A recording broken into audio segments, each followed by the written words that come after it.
أعوذ بالله من الشيطان الرجيم. بسم الله الرحمن الرحيم. أرأيت الذي يكذب بالدين فذلك الذي يدع اليتيم ولا يحض على طعام المسكين.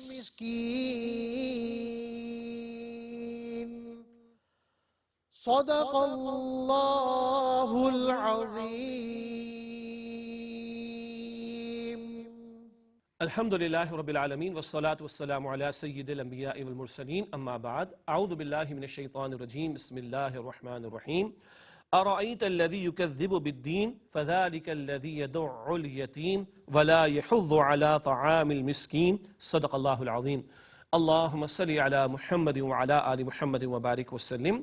رب اشرح لی صدری ویسر لی امری واحلل عقدۃ من لسانی یفقہوا قولی واجعل لی وزیرا من اہلی آمین یا رب العالمین. ناظرین کرام السلام علیکم ورحمۃ اللہ وبرکاتہ. پروگرام بصیرت القرآن میں آپ کو خوش آمدید کہتے ہیں. الحمدللہ آج ایپیسوڈ نمبر 1147 آپ کی خدمت میں پیش کریں. انشاءاللہ آج ہم مطالعہ کریں گے سورۃ الماعون کی پہلی 3 آیات کا، اور انہی آیات کی تلاوت کے ذریعے حسب معمول قاری سلمان صاحب نے پروگرام کا باقاعدہ آغاز فرما دیا ہے. اور ہمیشہ کی طرح آج ہمارے ساتھ ہمارے نوجوان ساتھی اسٹوڈیوز میں موجود ہیں. آئیے انہیں خوش آمدید کہتے ہیں، پروگرام میں شریک کرتے. السلام علیکم ورحمۃ اللہ وبرکاتہ. وعلیکم السلام ورحمۃ اللہ وبرکاتہ. خیریت سے بیٹا آپ لوگ؟ الحمدللہ. ماشاءاللہ. ناظرین کرام سب سے پہلے ہم سب کی ترغیب تشویق و یاد دہانی کے لیے نبی اکرم صلی اللہ علیہ وآلہ وسلم کا ایک مبارک فرمان پیش خدمت ہے. آئیے قرآن حکیم سیکھیں. فرمان نبوی صلی اللہ علیہ وآلہ وسلم: زبانیں اس قرآن کریم کو گڑبڑ نہیں کر سکتی. یہ جامع ترمذی شریف کی روایت ہے. طویل حدیث کا ایک ایک جملہ آپ کی خدمت میں پیش کر رہے. زبانیں اس کو گڑبڑ نہیں کر سکتی، کیا مطلب؟ پچھلی کتابوں میں تحریف ہو گئی، تبدیلی ہو گئی. ان کتابوں کے ماننے والے، ان کے علماء کتاب کو بدل دیا کرتے تھے. قرآن حکیم کے ساتھ ایسا کچھ ممکن نہیں ہے کہ اس میں تبدیلی یا تحریف ہو جائے، کیونکہ قرآن حکیم کی حفاظت کا ذمہ خود اللہ تعالیٰ نے لیا. سورہ حجر کی آیت نمبر 9 ہے، 14ویں پارے کے شروع میں: اِنَّا نَحْنُ نَزَّلْنَا الذِّكْرَ وَإِنَّا لَهُ لَحَافِظُونَ. اللہ تعالیٰ فرمایا کہ اس الذکر یعنی قرآن کریم کو ہم نے نازل کیا اور ہم ہی اس کی حفاظت کرنے والے ہیں. ناظرین کرام بات کو آگے بڑھاتے ہیں اور سورہ قریش جس کا مطالعہ میں پیشین نشست میں مکمل کیا اس کا تجزیہ مضامین کے اعتبار سے، اور آج ہم مطالعہ شروع کریں سورۃ الماعون کا تو اس کے بھی مضامین کا تجزیہ اور پھر ان دونوں صورتوں کا ربط صورت آپ کے سامنے پہلے رکھیں گے. سورہ قریش کا مرکزی مضمون تھا قبیلہ قریش پر اللہ تعالیٰ کی احسانات کا ذکر. آیات کا تجزیہ آپ کے سامنے رکھتے ہیں. پہلی 2 آیات سورہ قریش کے تعلق سے قریش کے تجارتی سفر کی برکت خانہ کعبہ کی برکت سے ہے. یہ جو سفر کیا کرتے تھے گرمی اور سردی کے شام، فلسطین، یمن کی طرف، یہ سب کچھ اللہ تعالیٰ کی برکت سے تھا اور خانہ کعبہ کی برکت سے تھا، کیونکہ اس گھر کا انتظام ان لوگوں کے پاس بہرحال موجود تھا. اس کے بعد اگلی 2 آیات سورہ قریش کی آیات 3 تا 4 قریش کو بت پرستی چھوڑ کر رب کعبہ ہی کی عبادت کرنی چاہیے. اللہ ہی کا شکر ادا کرے اور اللہ تعالیٰ ہی کی عبادت کرے اور اس کے ساتھ کسی کو شریک نہ کرے. اس کے بعد ربط صورت سورہ قریش کا مطالعہ مکمل ہوا. آج سورہ ماعون کا مطالعہ شروع کر رہے ہیں. دونوں صورتوں کے مضامین کا ربط سمجھتے ہیں. سورہ قریش میں قریشیوں کو خانہ کعبہ کی قدر کرنے اور رب کعبہ کی عبادت کرنے کا حکم دیا گیا تھا. تفصیل آ چکی ہے ہمارے سامنے.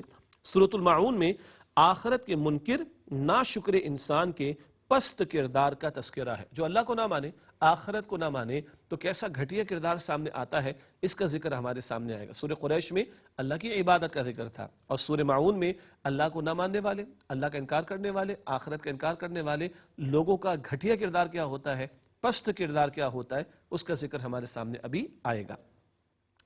اس کے بعد سورۃ الماعون کا آج ہم مطالعہ شروع کر رہے ہیں تو اس کا مرکزی مضمون اور اس کی آیات کا تجزیہ مضامین کو سمجھنے کے اعتبار سے. مرکزی مضمون ہے سورۃ الماعون کا جزا و سزا کو جھٹلانے والے پست کردار کا بیان. گھٹیا کردار، پست کردار، اس کا تذکرہ آئے گا سامنے. آیات کا تجزیہ کرتے ہیں. پہلی 3 آیات جن کا آج ہم مطالعہ بھی کر رہے ہیں، سورہ ماعون کی پہلی 3 آیات کا تجزیہ آخرت کو جھٹلانے والے کا گھٹیا کردار، کیسا پست کردار ہوتا ہے، آج انشاءاللہ تشریح میں بھی بات آگے آئے گی. اگلی آیات سورہ ماعون کی جو آئندہ ہم پڑھیں گے اگلی نشست میں انشاءاللہ، سورہ ماعون کی آیات 4 تا 7 اللہ تعالیٰ کا صحیح حق ادا نہ کرنے والا ریاکار بندوں کے حقوق بھی ادا نہیں کر سکتا۔ ریاکار کسے کہتے ہیں؟ دکھاوا کرنے والے کو۔ تو جو اللہ تعالیٰ کا حق ادا نہیں کرتا، دکھاوے کے لیے بس کچھ نیکی کے کام کر لیتا ہے، وہ بندوں کا حق بھی ادا نہیں کر سکتا۔ ناظرین کرام، الحمدللہ دونوں صورتوں کا ایک ربط آپ کے سامنے رکھا گیا، سورہ قریش اور سورہ ماعون، اور مضامین کا تجزیہ بھی آگیا۔ اب آئیے آج کا درس باقاعدہ شروع کریں۔ آج ہم مطالعہ کریں سورۃ الماعون کی پہلی 3 آیات کا۔ انہی آیات کی تلاوت کا اہتمام ابتدا میں ہو چکا ہے قاری سلمان صاحب کے ذریعے سے۔ آئیے سورہ ماعون کی پہلی 3 آیات کا ترجمہ اور مفہوم سمجھتے ہیں۔ کیا آپ صلی اللہ علیہ وآلہ وسلم نے اس شخص کو دیکھا جو بدلے کے دن کو جھٹلاتا ہے؟ بس یہی وہ ہے جو یتیم کو دھکے دیتا ہے اور نہ ہی مسکین کو کھانا کھلانے کی دوسروں کو ترغیب دیتا ہے۔ یہ سورہ ماعون کی پہلی 3 آیات کا مفہوم اور ترجمہ ہوا۔ ترتیب کے مطابق آگے چلتے اور ربط آیات کو سمجھتے۔ پہلے ربط سورت ہوا، اب ربط آیات۔ اس حوالے سے پہلا نقطہ اسکرین پر ملاحظہ فرمائیے گا۔ سورہ قریش میں اللہ تعالیٰ ہی کی بندگی کرنے کا تقاضا تھا، تفصیل ہمارے سامنے آ چکی ہے، اور عبادت اللہ کے کتنے گھنٹے؟ 24 گھنٹے، ٹھیک ہے۔ اگلا نقطہ ربط آیات کے تعلق سے، سورۃ الماعون میں منکر آخرت کے پست کردار کا ذکر ہے۔ منکر کسے کہتے ہیں؟ انکار کرنے والے کو۔ ایک ہے منکر، امر بالمعروف و نہی عن المنکر، وہ بات جو منع کی گئی ہے۔ منکر کون ہوتا ہے؟ انکار کرنے والا۔ تو آخرت کے انکار کرنے والے کا پست کردار سورہ ماعون میں سامنے آ رہا ہے۔ اس کے بعد چلتے تعارف کی طرف، جو باتیں تفصیل سے تشریح میں ہمارے سامنے آتی ہیں ان کا ایک خاکہ یا آؤٹ لائن، ٹھیک ہے۔ تعارف کے حوالے سے آج بھی 3 باتیں۔ پہلی بات منکر آخرت کا پست کردار۔ اگلا نقطہ یتیم جیسے مستحق حسن سلوک سے بد سلوکی۔ یتیم بچے اور بچیاں تو وہ ہیں جن پر سب کو ہی ترس آ جاتا ہے، مگر آخرت کے جھٹلانے والے کا اتنا گھٹیا کردار ہے کہ ایسے بچے اور بچیوں کے ساتھ بھی وہ ظلم کا معاملہ کرتا ہے، بجائے اس کے ان کے ساتھ شفقت کا، رحمت کا معاملہ کرے۔ اگلا اور آخری نقطہ تعارف کے ذیل میں ہے، خود تو مسکین کو کھانا کھلانا دور کی بات، دوسروں کو بھی اس کی ترغیب نہیں دلاتا۔ یہ پست کردار، گھٹیا کردار سامنے آ رہا ہے۔ ارے خود نہیں کھلا سکتے تو کسی دوسرے کو ترغیب تو دلا سکتے ہو نا، جو وسعت رکھتا ہے کہ کسی مسکین کو کھانا کھلا دو۔ نہ خود کھلاتا، نہ دوسروں کو ترغیب دلاتا ہے۔ یہ ہے گھٹیا کردار جو ایک شخص کا ہے جو آخرت کا منکر یا اس کو جھٹلانے والا ہے۔ اس کے بعد چلتے ہیں آیات کے تجزیے کی طرف۔ ہر آیت میں آنے والا موضوع یا ٹاپک ہم تجزیے میں بیان کرتے ہیں۔ سورۃ الماعون کی آیات 1 تا 3 کا تجزیہ۔ سب سے پہلے آیت نمبر 1، آخرت کو جھٹلانے والے کا ذکر۔ آیت نمبر 2، گھٹیا کردار کا حامل شخص یتیم کے ساتھ بدسلوکی کرتا ہے۔ اور آیت نمبر 3، مسکین کو کھانا کھلانے کی ترغیب تک دوسروں کو نہیں دیتا۔ ناظرین کرام، الحمدللہ آج کی زیر مطالعہ آیات کا مفہوم و ترجمہ، ربط آیات، تعارف اور تجزیے کا بیان مکمل ہوا۔ اب وقت ہے آیات کی تشریح کا۔ مطالعہ شروع کر رہے ہیں سورۃ الماعون کی آیت نمبر 1 سے۔ اس مقام پر قرآن حکیم میں ارشاد ہوا، اَرَأَيْتَ الَّذِي يُكَذِّبُ بِالدِّينِ۔ سورہ ماعون کی پہلی آیت، اس کا مفہوم و ترجمہ، کیا آپ صلی اللہ علیہ وآلہ وسلم نے اس شخص کو دیکھا جو بدلے کے دن کو جھٹلاتا ہے؟ یہ سورہ ماعون کی آیت نمبر 1 کا ترجمہ۔ خطاب حضور سے ہے صلی اللہ علیہ وسلم، مگر اس معاشرے کی تصویر پیش کی جا رہی ہے، اور کردار ایک ایسا سامنے آ رہا ہے جو کہ ہر دور میں نظر آ رہا ہوگا۔ ہمیں ایسے گھٹیا کردار سے بچنے کی کوشش کرنی چاہیے، تو رہنمائی ہم سب کے لیے بھی اس میں موجود ہے۔ اب آئیے اس آیت کی تشریح کی طرف چلتے ہیں۔ تشریح کے والے سے پہلا نقطہ اسکرین پر ملاحظہ فرمائیے گا۔ سیرت النبی صلی اللہ علیہ وآلہ وسلم کے تعلق سے نقطہ، جس ماحول میں آپ صلی اللہ علیہ وآلہ وسلم نے محنت فرمائی، وہاں لوگوں کا کردار کیسا تھا؟ آپ کو بتایا گیا تھا کہ آخری 10 صورتوں میں سے 7 صورتوں میں تقریباً سیرت النبی علیہ السلام کے بارے سے کچھ نکات کا بیان ہے۔ یہاں نقطہ کیا ہے؟ جو عظیم ترین انقلاب نبی اکرم صلی اللہ علیہ وسلم کے ہاتھوں برپا ہوا، جو عظیم ترین تبدیلی حضور کے ہاتھوں برپا ہوئی، وہ کن لوگوں کے درمیان محنت حضور نے کی تھی؟ جب اس کا اندازہ ہوگا تو حضور کی اور عظمت کے پہلو ہمارے سامنے واضح ہوں گے انشاءاللہ۔ تو کیسا ماحول ہے؟ جس ماحول میں آپ علیہ السلام تنہا کھڑے ہوئے، آپ نے دعوت توحید پیش کی ہے، لوگوں کو ایمان کی دعوت دی ہے، لوگوں کی اصلاح کی کوشش کی ہے۔ کیسے لوگ تھے؟ وہ کردار اس مقام پر ہمارے سامنے آ رہا ہے، جس سے حضور علیہ السلام کی عظمت کو اور سمجھنا ہمارے لیے آسان ہو جاتا ہے۔ اگلا نقطہ اس آیت کی تشریح میں ہے، آخرت کے جھٹلانے والے کا گھٹیا کردار۔ مفسرین کی رائے کے مطابق یہاں عاص بن وائل کا ذکر ہے۔ یہاں ایک کردار بیان ہو رہا ہے، قرآن پاک نام نہیں لیتا، لیکن قرآن حکیم کرداروں کو بیان کرتا ہے۔ ایک رائے عاص بن وائل کے بارے میں ہے، کئی آراء مفسرین کی ابو جہل کے بارے میں بھی ہیں اور دیگر لوگوں کے بارے میں بھی. کیوں؟ ایک اکیلا شخص تو وہاں برا نہیں تھا نا, اور بھی بہت سارے لوگ برے تھے جو یتیموں کے ساتھ برا سلوک کرتے تھے اور مسکینوں کے ساتھ اچھا سلوک نہیں کرتے تھے. اس گھٹیا کردار کو قرآن ذکر کر رہا ہے. اگلا نقطہ اس آیت کی تشریح کے تعلق سے, عقیدہ آخرت پختہ نہ ہو تو ایک بہت ہی گھٹیا کردار. یہ بڑی اہم بات ہے. ہمارے عمل پر سب سے زیادہ جو ایمان یا عقیدہ اثر انداز ہوتا ہے وہ کون سا عقیدہ ہے؟ آخرت کا. جھوٹ غلط ہے مگر لوگ جھوٹ بولتے ہیں, زبان پر چھالا بھی نہیں آتا.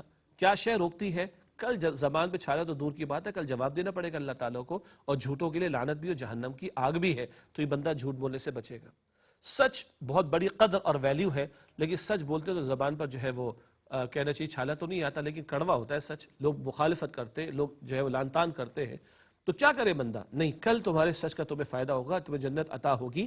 اس تعلق سے توجہ دلائی جا رہی ہے کہ تم سچ پر ڈٹے رہو اور جمے رہو. تو ہمارے عمل پر سب سے زیادہ کس عقیدے کا اثر ہوتا ہے؟ عقیدہ آخرت کا. اور آخرت کا عقیدہ سامنے نہ ہو تو گھٹیا کردار سامنے آتا ہے, جس کی وضاحت اگلی 2 آیات میں ہمارے سامنے آ رہی ہے. اگلا اور آخری نقطہ اس آیت کی تشریح میں ہے, ان آیات میں دین اسلام کی اخلاقی و معاشرتی تعلیمات کی طرف بھی اشارہ ہے. گھٹیا کردار تو بیان ہو رہا ہے, لیکن جب یتیم کا ذکر آ رہا ہے, مسکین کا ذکر آ رہا ہے, تو اسلام تو تعلیم دیتا ہے نا ان لوگوں کے حقوق کو ادا کرنے کی. اس سے اسلام کی معاشرتی اخلاقی تعلیمات کا بھی ایک اشارہ ہمارے سامنے آ رہا ہے. ناظرین کرام, ایک وقفہ لیتے ہیں, اس کے بعد انشاءاللہ اگلی مزید 2 آیات کا مطالعہ آپ کے سامنے رکھیں گے. السلام علیکم ورحمۃ اللہ وبرکاتہ. السلام علیکم ورحمۃ اللہ وبرکاتہ. ناظرین, پروگرام بصیرت القرآن میں آپ کو خوش آمدید کہتے ہیں. اگلی آیت کا مطالعہ شروع کر رہے ہیں. سورۃ الماعون کی آیت نمبر ہے 2. اعوذ باللہ من الشیطان الرجیم, بسم اللہ الرحمن الرحیم. فذلک الذی یدع الیتیم. اس آیت کا مفہوم ترجمہ تو یہی ہے جو یتیم کو دھکے دیتا ہے. یہ آیت نمبر 2 کا مفہوم اور ترجمہ. تشریح کے والے سے پہلا نقطہ اسکرین پر ملاحظہ فرمائیے گا. منکر آخرت کا پست کردار کیا ہے؟ وہ کردار, اس کا ایک وصف کیا ہے؟ برا وصف وہ آگے آ رہا ہے. یتیم جیسے مستحق حسن سلوک سے بھی بدسلوکی کرتا ہے. یتیم بچے بچیاں, جیسے میں نے اشارتاً کہا تھا, معاشرے کی وہ کمزور طبقات میں سے لوگ ہیں کہ جن کے ساتھ ہر ایک حسن سلوک کر لیتا ہے, ہر ایک کو ترس آ ہی جاتا ہے, اور کوئی ان کے ساتھ اگر بدسلوکی کرے تو کسی کو اچھا نہیں لگتا.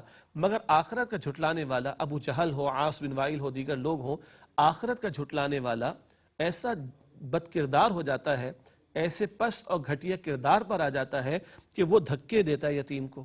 دھکے دینے میں یہ بھی مراد ہے کہ اس کے ساتھ سختی کا معاملہ کرے, اس کا مال ہڑپ کر جائے, اور اس کے ساتھ ظلم کا معاملہ کرے, اس کی حق تلفی کرنے کی کوشش کرے, یا اس کو دھتکار دے. یہ ساری باتیں دھکے دینے میں شامل ہیں. اگلا نقطہ اس آیت کی تشریح میں, آخرت کا منکر کیوں کر ایسے فرد پر مال خرچ کرے گا جس سے اسے کسی فائدے کی توقع نہیں ہے. یتیم مسکین کو کھلائے گا, یتیم محتاج کو کھلائے گا تو نہ تصویریں کھینچیں گی, ہاں کسی کے گھر پر جا کے دے گا, کسی یتیم کے بچے کے ہاتھ میں جا کر دیکھا تو عام طور پر تو اس کو ہائی لائٹ زیادہ نہیں کیا جاتا نا. تو جہاں وہ خرچ کر رہا ہے وہ کہتا ہے یہاں سے تو کوئی فائدہ ملنے کی توقع نہیں, بلکہ میرا تو پیسہ جا رہا ہے, میں کیوں ضائع کروں. یہ ہے آخرت کا منکر شخص کہ یہاں سے تو کوئی فائدہ ملنا نہیں, یہاں سے تو کوئی ریٹرن ملنا نہیں, تو وہ یتیم کو جو ہے وہ خاطر میں نہیں لاتا, اس کے ساتھ حسن سلوک نہیں کرتا, بلکہ بد سلوکی بھی کر جاتا ہے. ایک اور اہم نقطہ اس آیت کی تشریح میں, ہاں اگر کہیں دکھاوے اور واہ واہ کرانے کا موقع ہو تو ڈھیروں لٹا دے گا. ہاں کئی واہ واہ کی بات ہو, ہاں جی جناب ایک فنکشن ہو رہا ہے اور بڑے وہاں پہ جناب لوگوں کی طرف سے ڈیمانڈز آ رہی ہیں, فنڈ ریزنگ کی جا رہی ہے, ہاں جی حضرت نے 10 لاکھ روپے کا چیک دیا, حضرت نے 5 لاکھ روپے کا چیک دیا, حضرت نے یہ اناؤنسمنٹ کر دی. دکھاوے کے لیے کر رہا ہوں جی. اور ابو جہل کے بارے میں معروف تھا, حاجی جب آتے تھے نا حج پر, وہ ابراہیم علیہ السلام کے دور سے حج کا معاملہ تو چلا آ رہا تھا, تو حاجی پر خوب خرچ کرتا تھا, واہ واہ ہوتی تو کیا حضرت نے جو ہے وہ سخاوت کے جو ہے وہ ڈھیر لگا دی, اللہ اکبر. لیکن اس کے گھر پر کوئی یتیم مانگنے آتا تو دھتکارتا تھا. کیوں؟ وہ تو کوئی تصویر بنے گی نہیں, وہ تو کوئی جو ہے وہ ایڈورٹائزمنٹ ہوگی نہیں, مجمع میں دے گا تو ساری دنیا واہ واہ کرے گی. تو دکھاوے کا عمل تو اللہ تعالیٰ کے ویسے بھی مقبول نہیں ہوتا. تو یہ اندر کے نفس کا معاملہ, دکھاوے کے لیے خوب خرچ کریں گے, لیکن جہاں جینون نیڈ ہوگی, اصل ضرورت ہوگی, حقیقی ضرورت ہوگی, وہاں خرچ نہیں کرتے بلکہ بدسلوکی کرتے ہیں. استغفر اللہ. اگلی آیت ہے سورہ ماعون کی آیت نمبر 3, جو آج کے مطالعے کے اعتبار سے آخری آیت ہے. ارشاد ہوا وَلَا يَحُضُّ عَلَىٰ طَعَامِ الْمِسْكِينِ. اس آیت کا مفہوم ترجمہ, اور نہ ہی مسکین کو کھانا کھلانے کی دوسروں کو ترغیب دیتا ہے. یہ آیت نمبر 3 کا ترجمہ ہوا. تشریح کے والے سے پہلے نقطہ اسکرین پر ملاحظہ فرمائیے گا.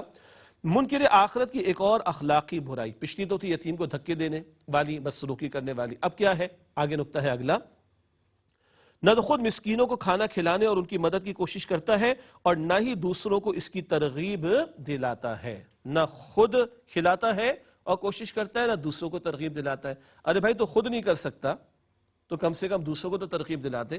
چل تیرے پاس پیسہ نہیں ہے، وسائل نہیں ہے، تو بھوک تو اس کی ہے نا، ضرورت تو اس کی ہے، کسی اور کو ترغیب دلا دے۔ گھٹیا ایسا کردار ہے کہ یہ بھی نہیں کرتا کہ دوسروں کو ترغیب دلا کر کسی کی حاجت کو پورا کرنے کی کوشش کر لے۔ اگلا ایک اور اہم نقطہ اس آیت کی تشریح کے تعلق سے یہاں اس بات کی طرف بھی اشارہ ہے کہ جس نیک کام پر بندہ خود کاربند نہیں تو دوسروں کو کس منہ سے اس کی نصیحت کرے گا۔ ایک اہم بات کیا ہے؟ جو کام خود نہیں کر رہا، چاہے خیر کا کیوں نہ ہو، تو دوسروں کو کس منہ سے وہ ترغیب دلائے گا؟ یہ بھی دل کا چور بن جاتا ہے۔ خود عمل نہیں کر رہے، دوسروں کو بھی نیکی کی دعوت نہیں دیتے، دوسروں کو نیکی کی ترغیب نہیں دلاتے۔ حالانکہ چلو تمہارے عمل میں کمزوری، آئندہ بہتری کر لینا، مگر کسی کی حاجت پوری ہو جائے گی، کسی کی نیڈ پوری ہو جائے گی، کسی اور کو ترغیب دلا کر یہ کام کر لو، اس کا بھی تمہیں اجر مل جائے گا۔ لیکن نہیں، کردار اتنا پست ہے، خود تو کسی کے کام آنا دور کی بات، دوسروں کو بھی توجہ یہ ترغیب نہیں دلاتا۔ ناظرین کرام، الحمدللہ سورہ معون کی پہلی 3 آیات کا آج ہم نے مطالعہ مکمل کیا۔ انشاءاللہ اگلی نشست میں اگلی آیات کا مطالعہ ہوگا۔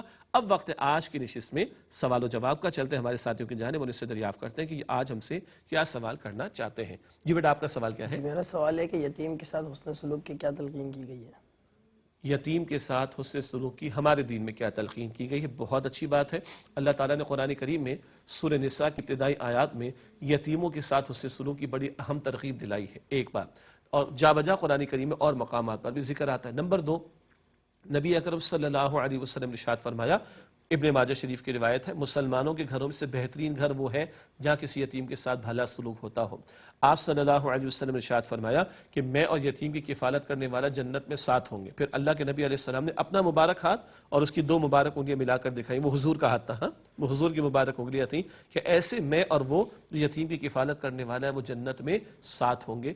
ان مختلف پیرایوں میں اور اسلوب میں ہمارا دین ہمیں یتیموں کے ساتھ اچھا سلوک کرنے کی تعلیم دیتا ہے۔ جی بیٹا، آپ کا سوال۔ میرا آج کا یہ سوال ہے کہ دین اسلام میں یتیموں کو کھلانے پلانے کے حوالے سے کیا تعلیم دی گئی ہے؟